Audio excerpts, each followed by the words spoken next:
All right, guys, welcome back to another episode of Meta Design. So far, we've been learning the individual components of design, right? And we've been learning some simple progressions. Now it's time to get into action mode, right?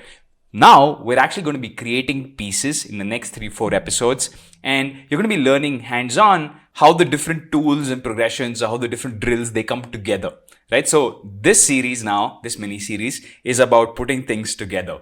Now, before we begin, if you are on your phone or if you don't have Photoshop open, I suggest you stop, right? This is pointless if you're just going to consume the content and not going to do anything. So just stop and watch this episode later when you're on a computer with Photoshop open, right? Because at the end of the day, the goal is for us to do this together.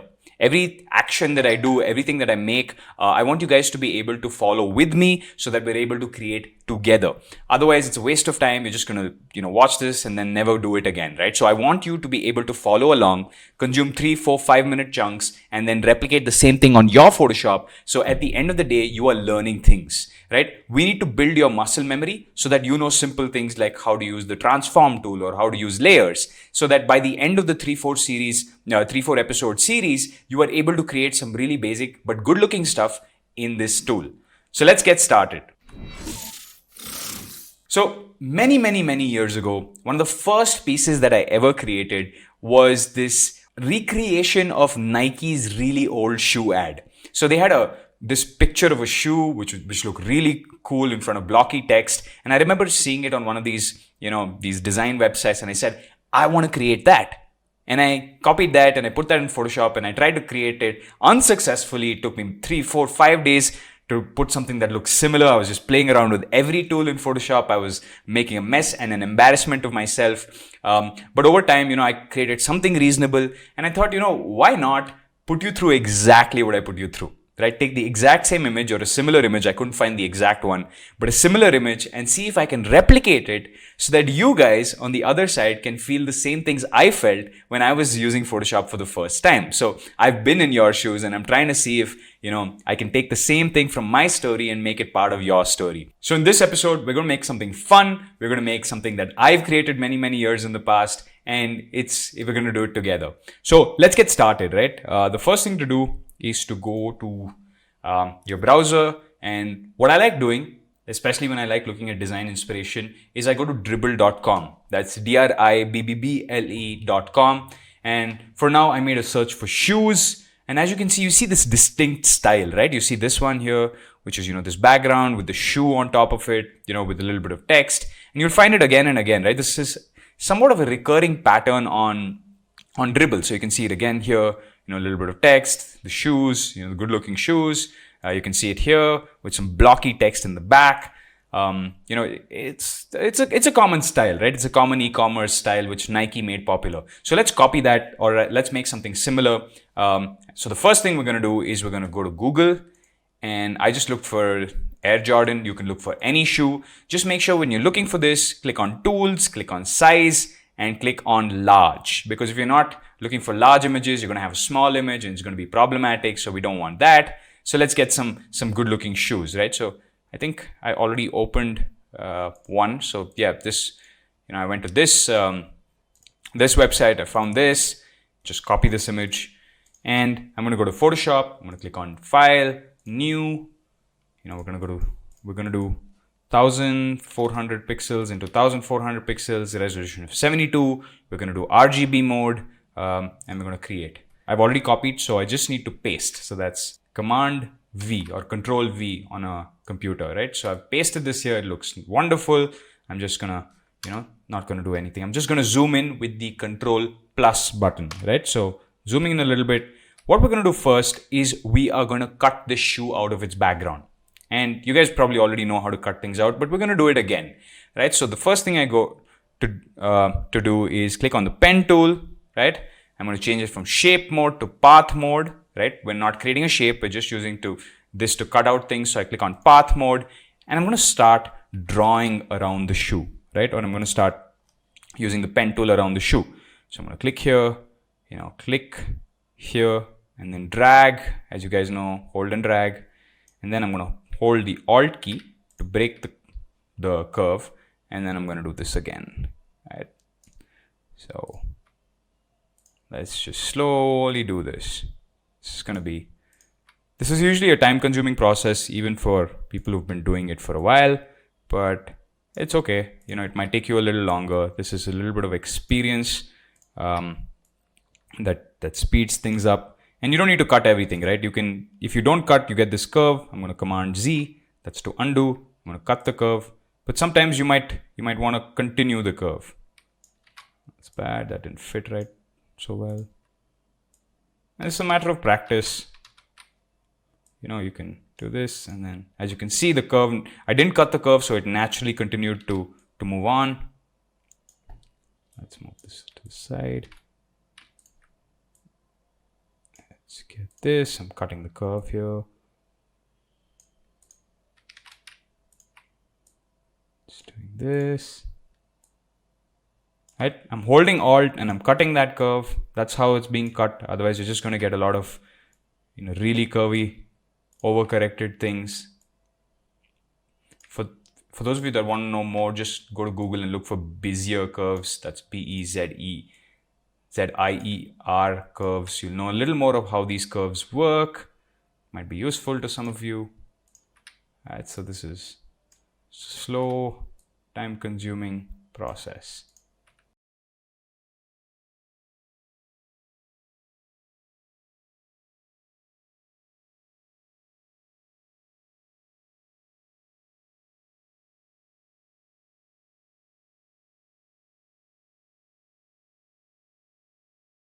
So the people who sit in newspaper companies,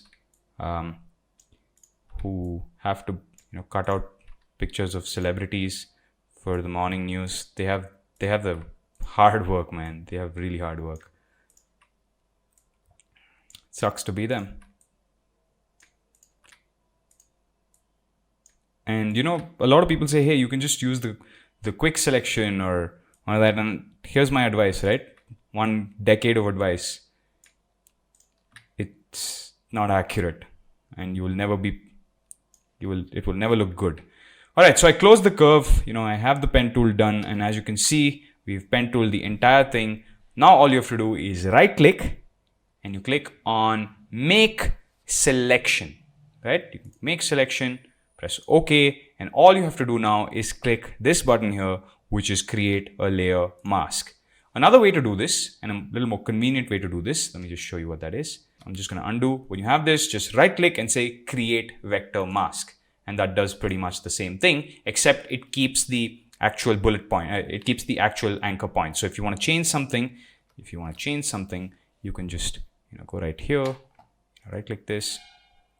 I can say add point, and I can maybe add a new point here, and I can move it a little lower or higher, right? So that's the advantage. And as you can see, a layer mask has been created. Let's just edit this a little bit. I'm just going to click on this. Click on this. Let me just optimize it a little bit. And the way to do this is to just right click on the pen tool and click on add anchor point. So you can, add and remove anchor points, if you need some. Let's just change this a little bit. Okay, we don't have to be all that perfect. Press enter, and that's it, right? So now we have this nice little shoe that we can move around. If you wanted to obviously manipulate where the shoe is placed, you can just, inside the frame, you can just unlink this, and now you can move this, and we don't want to do that, so I'm just going to press Control Z. I'm going to link it back so they move together, and that's it. I pulled the shoe out. Now what I'm going to do is I'm going to create a background, right? So I'm going to go to background, and I'm going to just give this a nice gradient. I'm just going to right click this. I'm going to click on gradient, and I'm going to give this, maybe I'm going to select this color.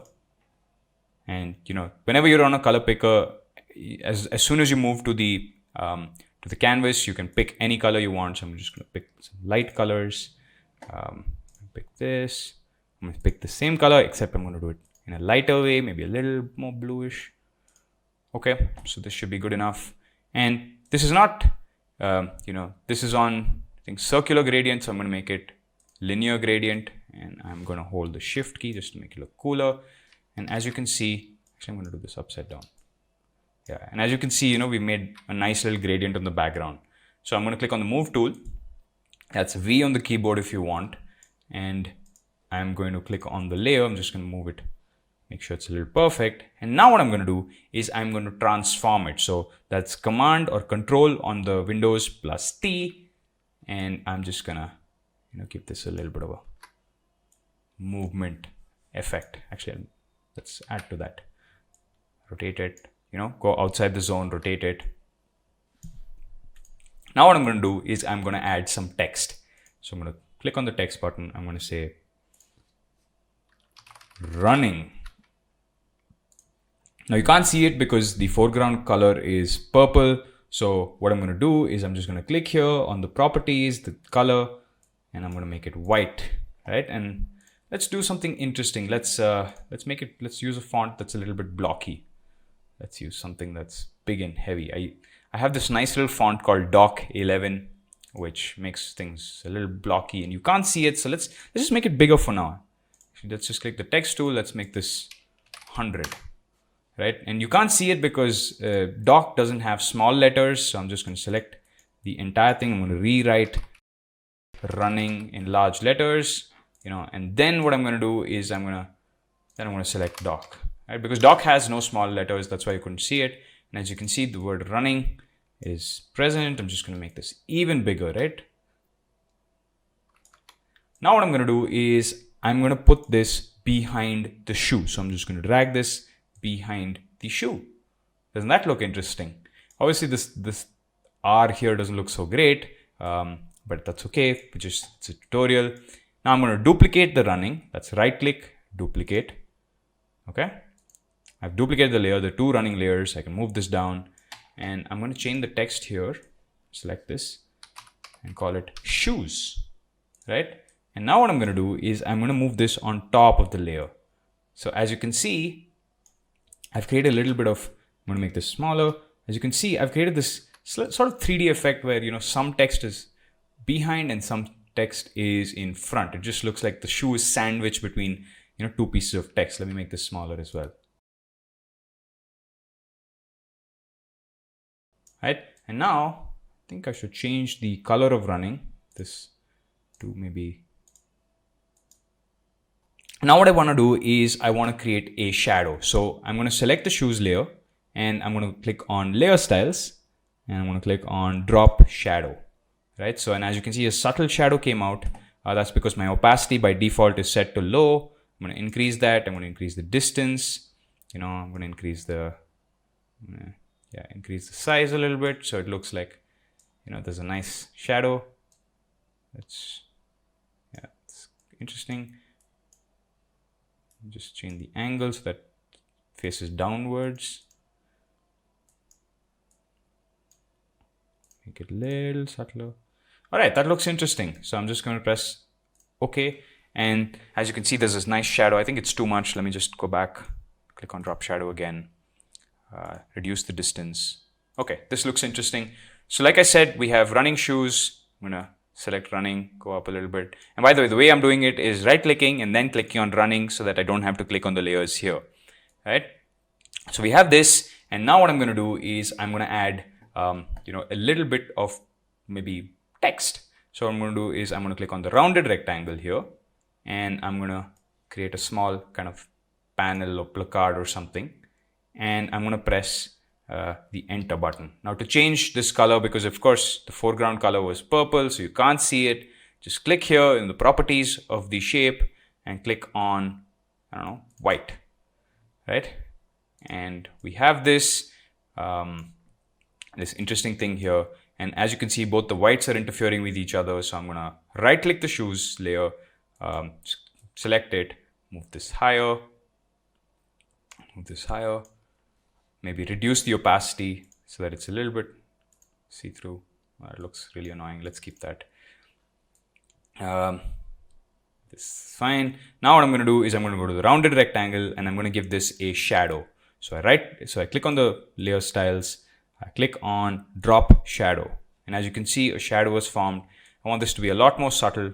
So I'm just going to reduce the distance as far as I can, just a little bit, and press OK, and then move this a little higher so that this is fine. In fact, what I'm going to do is I'm going to get rid of the shoes here. It doesn't look that great. I'm going to put it maybe here. Should I try a different color? Let's see if a different color works.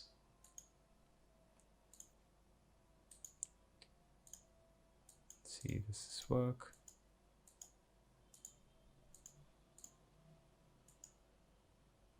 Yeah, so we can go with a slightly brighter. Actually, the shoes part here. Let's see, let's keep this. Let's move the running a little lower so it seems like it's part of the same thing. Okay. So these are things as a designer, right? Like it's a lot of trial and error to figure out what looks good.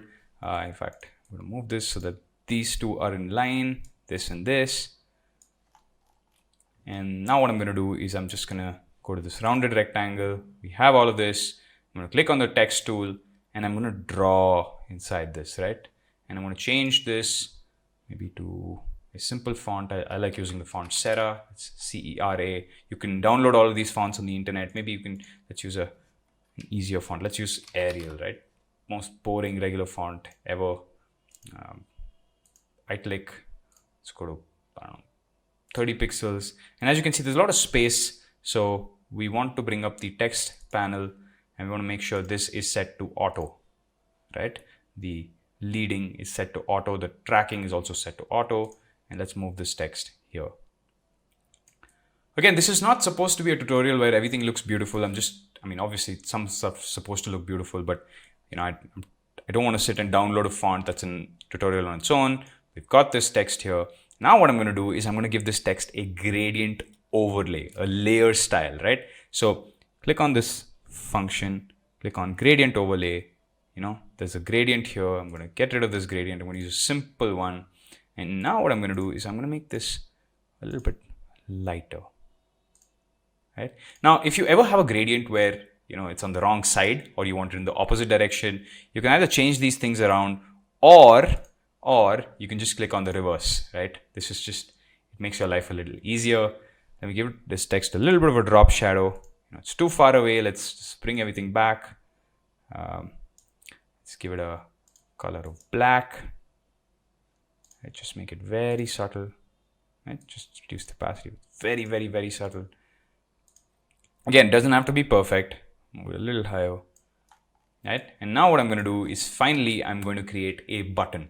Right? I'm just going to add a button to this and we're going to end this episode. So I click on rounded rectangle and I create another one. Right? Press the enter key and as you can see a button was created.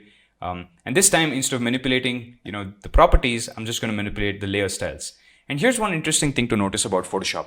You can do the same thing in multiple ways. So either you can give it a color through its properties, or you can give it colors through overlays. Right? So there are many ways you can do the same thing. There is no right or wrong way to do something in Photoshop. What you see is what you get. And at the end of the day, the people that decide between putting a color in through here or through the color overlay, the only difference between those people is that some people just have a preference. Some people find doing it one way is faster. Some people find that doing it one way is easier to manage. So it really depends on what you want to do. And usually the way the person who taught you does it, that's how you're going to do it. So the way I do it, right? And you can obviously create a gradient here, but I'm going to just be a little, I like managing things from my layer panel. So I've just gone here and I'm going to click on gradient overlay. And I'm going to make it a different gradient. I'm just going to make this red, deep red, and make this red again, but a little, actually I'm going to blend it from red to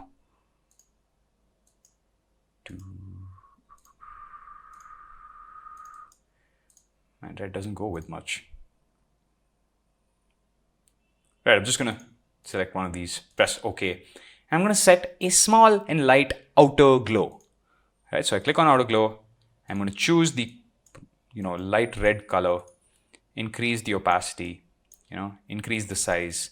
And as you can see, you don't see anything, right? And the reason you don't see anything is because the blend mode is set to screen. Let's make that normal. And as you can see, nice little red light. Reduce the opacity now a little bit. Just I want it to be very subtle. Very, very, very subtle. Something that you can't even see, right? I'm not fully happy with this gradient overlay. Let's see if I can. It's okay. Let's keep the gradient overlay for now. All right, so here we have this shiny red annoying button, and I'm going to click on the text key. I'm going to click inside, and I'm going to say buy now. Okay. Now I'm going to click on the move tool, move it in the center, and go back to the text tool. With Arial, I'm just going to set it to black. Actually, I'm going to use that other font, which is Doc 11. Buy now. Command T to transform. Put back in the center. Change the color of the text to white. Right. This is nice. Now I'm going to add a subtle drop shadow to it. Right. And what I'm going to do is I'm going to show you a different kind of drop shadow. It's more like a cartoonish drop shadow. You set the size to 0. You move the distance a little lower. And as you can see, there's a subtle kind of drop shadow.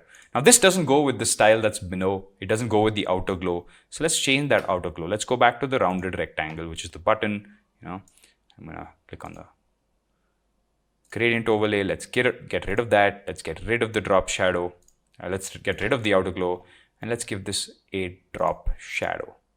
And what we're going to do is, again, we're going to change the blend mode to normal, increase the opacity, increase the distance, change the angle so that it's right below. Whatever angle you choose is the other side that things go to. Drop the size to 0. Change the color to a darker version of red. Let's just give this what it wants.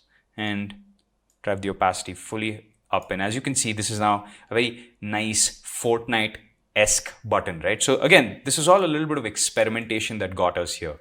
Now what I want to do is when I move this, the buy now button doesn't move along with it. So what I tend to do is I will select this, hold shift, click on buy now 2, right click and click on link layers.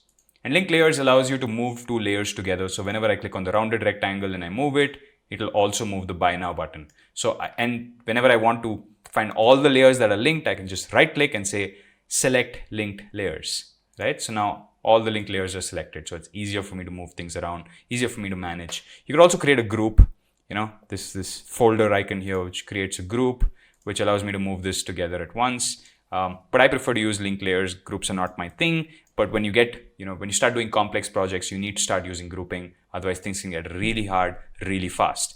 Now, I just want to move everything together. As you can see, there's a little more space on the left compared to the right. Now, that's because my snapping is turned off. Photoshop can automatically snap things so that, they're in proportion. And to do that, you click on View and click on Snap, right? You just set it on. Now, snap is on. Now, when I move things, and I'm going to show you how I move things, I'm going to right click this rounded rectangle, select it, this one, and I'm going to move it. And as you can see, it snaps, right? It only allows me to move in certain ways. So this is the center, leaving it here.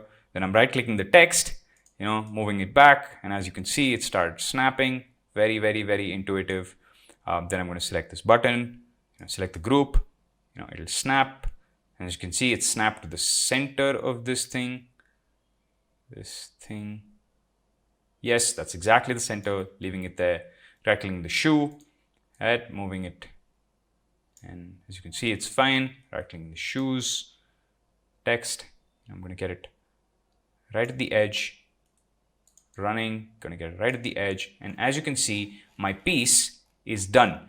Now, one thing you might have noticed is that, there's some space here on the top, which we don't want to kind of leave blank. We've overestimated the canvas. And the way to kind of clip off the edge of the entire canvas itself is to go to Image, Canvas Size, and you have this thing here. And, I'm going to change this to pixels. We have 1400 to 1400, and we want to shave off a little bit. But Photoshop by default, it'll also shave off from the bottom. So if I reduce 200 pixels from the height here and I make it 1200, it'll shave off 100 on the top, 100 at the bottom. We don't want it to shave off things at the bottom. So what we're going to do is we're going to anchor it at the bottom. So I'm going to click on the bottom, and now this is anchored, which means it's like holding a stapler here and only, shaving off the top. So I'm going to change this to 1200 pixels now. And as you can see, because it's anchored to the bottom, the top gets shaved off, right? And as you can see, we have this beautiful, not so beautiful, but like, a decent looking Nike runner thing. I think I'm just, as a final thing, I'm just going to select the text and get rid of the gradient. It looks terrible. Remove the gradient, give it a color overlay instead of, I don't know, gray, light gray, or something like that. Remove the drop shadow, and maybe, change it to a regular font. And, obviously we could have chosen a beautiful font. A light font would go very well with this, but I wanted to just work with the default fonts. I mean, we use doc. We're not really working with the default fonts. But I just want to, actually, let me just show you what that looks like. Let me just change this to Serra Light, selected Serra Light, and I'm just going to select this text, move the boundary back to where it's supposed to be. Right, so that's about it. Okay, guys, so we've learned a little bit about how to make this simple piece. As you probably saw, there's a lot of trial and error when most people create their pieces. You have to put these progressions together, and it's a lot of trial and error before you get something that looks really good. But at the end of the day, the concepts that we learned, you're just learning to combine them. Right? So on the next episode, we learn how to make something a lot more complicated. We learn how to make a composition.